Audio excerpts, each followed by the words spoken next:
आप जानकर हैरान होंगे कि हर साल फरवरी में बजट पास होता है, लेकिन इस देश के आधे से अधिक जनसंख्या को ये भी नहीं पता होता है कि बजट क्यों पास होता है और इसका क्या काम है, जबकि बजट के बारे में हर भारतीय नागरिक को पता होना चाहिए। तो आखिर बजट इतना इम्पोर्टेंट क्यों है, हम इस वीडियो में पूरी विस्तार से समझेंगे, इसलिए इस वीडियो को अंत तक जरूर देखिएगा। एक एक पॉइंट का प्रूफ आपको वीडियो को डिस्क्रिप्शन में मिल जाएगा, आप वहाँ से पढ़ भी सकते हैं। हम ये जानेंगे कि सरकार बजट क्यों लाती है और बजट का संविधान से क्या संबंध है और क्या कारण है कि बजट फरवरी में ही पास किया जाता है, और क्या बिना बजट पास किए सरकार काम नहीं कर सकती।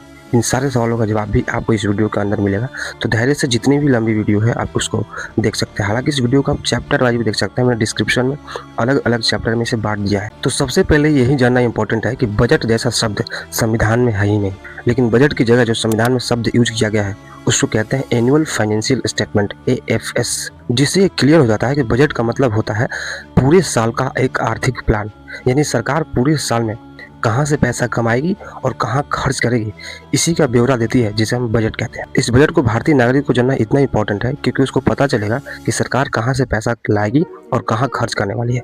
कितना पैसा शिक्षा, स्वास्थ्य और इंफ्रास्ट्रक्चर में खर्च किया जाए और कितना पैसा अन्य मुद्दों पर खर्च किया जाएगा, ये जानना हम सबको बहुत जरूरी है। सरकार हमें बताती है कि वो टैक्स कितना लेगी, सरकार ये भी हमें बताती है कि वो इस बार कर्ज कितना लेगी, और ये भी बताती है कि इन पैसों को वो खर्च कहाँ करेगी। तो हमें जानना होगा ताकि हम ये ना चिल्लाते रहें कि भारत सरकार पर इतना कर्ज हो चुका है। हमें ये भी जानना जरूरी है कि आखिर ये कर्ज का पैसा क्यों लिया जाता है, क्या जरूरत पड़ती है, और जिस चीज़ के लिए लिया जाता है वो काम होता भी है या नहीं।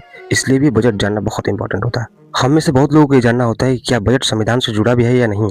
तो हम बता दें कि इंडियन कॉन्स्टिट्यूशन का एक आर्टिकल 112 राष्ट्रपति को हर साल पार्लियामेंट में सरकार के पैसे और उसके खर्च का ब्यौरा देना होता है, और बिना पार्लियामेंट की मंजूरी के सरकार एक भी रुपया खर्च नहीं करती है। यानी अगर भारतीय सरकार कोई भी रुपया खर्च कर रही है उसमें पूरे संसद के लोगों का हाथ होता है, केवल भारतीय जनता पार्टी का ही नहीं। क्योंकि बजट कोई एक कागज नहीं है, ये लोकतंत्र का सबसे बड़ा हथियार है, जिसे पार्लियामेंट द्वारा ही पास किया जाता है, और वो भी सभी के सहमति से ही पास किया जाता है। कई लोगों के मन में ये भी आता है कि बजट पास नहीं होगा तो क्या हो जाएगा। तो बजट अगर पास नहीं होता है तो सरकार सैलरी नहीं दे सकती है, सरकार कोई योजनाएं नहीं चला सकती है, सरकार कोई कार्य शुरू नहीं कर सकती है। तो फिर आप उसे कैसे ये सवाल करेंगे कि आपने बोला था इतना खर्च करने को और अभी तक खर्च नहीं हुआ है। यानी सरकार पहले ये बताती है कि हम यहाँ पैसा खर्च करेंगे, और जब वो काम नहीं होता है तो विपक्षी का यही काम होता है कि विपक्ष दल में बैठे नेता इस चीज़ का विरोध करते हैं। तो सत्ता को चलाने के लिए भी बजट को पास करना बहुत जरूरी है, और अगर ऐसा नहीं हुआ तो देश का आर्थिक विकास ठप हो सकता है। और बजट का ये सारा प्लान एक साल के लिए होता है, यानी 1 अप्रैल से लेकर 31 मार्च तक। भारत का यही फाइनेंशियल ईयर भी कहा जाता है। इसमें सरकार बताती है कि हम पैसा को कहाँ खर्च करेंगे, हेल्थ पे, एजुकेशन पे, डिफेंस पे, रोड पे या अन्य चीज़ों पे। अब आप सोचेंगे कि भारत में फाइनेंशियल ईयर जो है वो 1 अप्रैल से 31 मार्च तक है, तो फिर ये 1 फरवरी को बजट कैसे पास हो गया।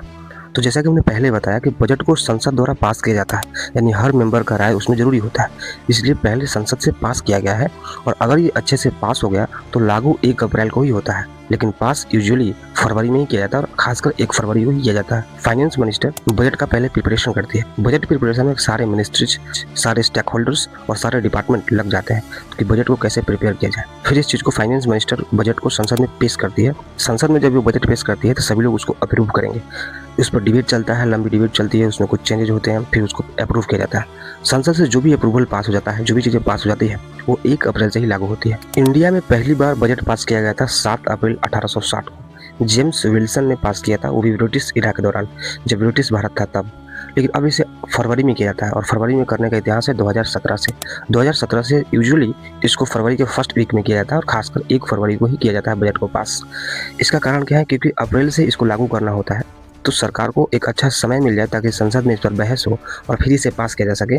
इसलिए फरवरी के शुरू में ही बजट को पेश किया जाता है ताकि आराम से इसको लागू किया जा सके, क्योंकि लागू होना है 1 अप्रैल से। अब हिस्ट्री की बात हो ही रही है तो हम आपको बता दें कि आज़ादी के समय जो पहली बार बजट पेश किया था उनका नाम था RK शानमुखान चेट्टी, और ये एक इंटरिम बजट था क्योंकि उस वक्त संविधान लागू नहीं होता, इसलिए इसको इंटरिम बजट बोलते हैं। असली जो बजट पास हुई जिसमें हमने टैक्स को प्लान किया, हमें कितना खर्च करेंगे, कितना इंडस्ट्री में खर्च करेंगे, एजुकेशन या हेल्थ में खर्च करेंगे, ये पूरा डिटेल 1950 के बाद ही तय हुआ था, जिसको हम फर्स्ट बजट अंडर कॉन्स्टिट्यूशन कहते हैं। तो संविधान के अंतर्गत पहली बार बजट जो पेश हुआ 1950 और 51 में पेश हुआ। इस टाइमलाइन में सबसे इंपॉर्टेंट जरूरी चीज़ ये भी है कि 1999 में यशवंत सिन्हा ने जब बजट को पेश किया तो उन्होंने उस समय टाइम को चेंज कर दिया था। उन्होंने सुबह 11 बजे कर दी थी कि सुबह 11 बजे ही बजट पेश होगा। इस टाइम को 2017 में भी कुछ चेंज किया गया। 2017 में कहा गया कि अब बजट को 1 फरवरी को ही पेश किया जाएगा और साथ ही 2017 में ये भी कहा गया कि अब रेलवे बजट को भी यूनियन बजट में मिलाकर ही पेश किया जाएगा। और जब बजट पास किया जाता है तो कई सारे बिल को भी अप्रूव किया जाता है, जिसमें पहला है फाइनेंशियल बिल।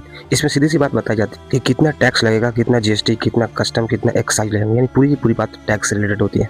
फिर संसद इसको मंजूर करता है और ये टैक्स कानूनी रूप से लागू हो जाता है। इसको हम फाइनेंशियल बिल कहते हैं, जिसमें हम सीधी सी बात टैक्स को लेकर करते हैं।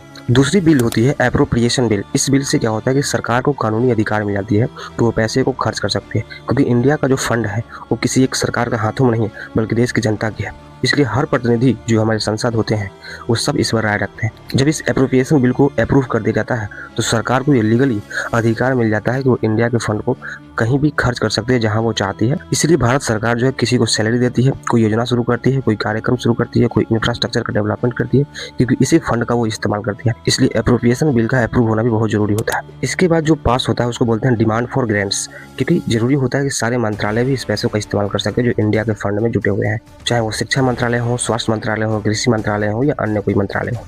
इसको लीगली अधिकार मिल जाता है जब बजट पास होता है। अब जो इस बार का बजट पास हुआ है वो 2026-27 के लिए पास हुआ है और ये लागू हुआ 1 अप्रैल से। इसमें क्या क्या बातें हुई मैं इसको आपको अगली वीडियो में डिटेल से बताऊंगा, क्योंकि ये वीडियो लंबी हो चुकी है। इस वीडियो से आपको बहुत सारी नए नए बातें समझ में आई होगी। अगर अच्छा लगा तो नीचे कमेंट करके जरूर बताइएगा कि इस बजट के बारे में आपकी क्या राय है।